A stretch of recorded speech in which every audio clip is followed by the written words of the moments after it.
Well, the governor's mansion was illuminated in blue and yellow last night with the Ukrainian flag being flown outside. Governor Abbott has proclaimed today as a day of prayer for Ukraine as the Russian invasion continues to ramp up. He's calling on Texans of all faiths to stand in solidarity with the innocent people impacted by the war. The governor's mansion will be lit in blue and yellow tonight as well.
Environmental lawyer Phil Pothin doesn't own a car on purpose. He's long advocated for a shift away from car culture. As if we needed another wake-up call. Pandemic trends like remote work and virtual meetings have some segments of society rethinking things like daily commutes and in-person business trips. And that means using your Zoom, using your web conferencing if you can do that, or taking a bike if you can do that to get to work, or public transit.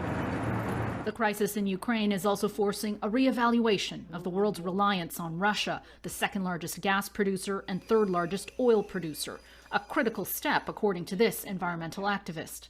But what this conflict clearly shows is how dangerous our dependence on a fossil fuel system is. Global gas prices have soared above $100 a barrel for the first time since 2014.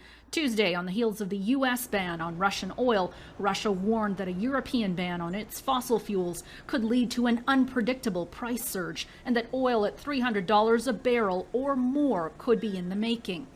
Analysts say an energy inflation spiral could squeeze consumers and businesses and push Europe, Latin America, and eventually North America and China into a recession.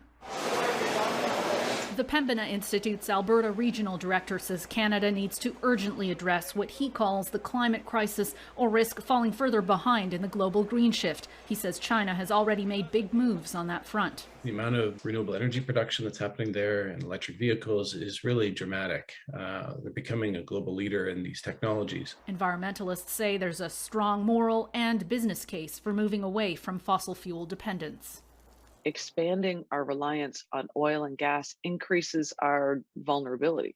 It accelerates climate change, the fires and the floods that are already costing us billions and displacing millions of people worldwide. Anne Gaviola, Global News, Toronto.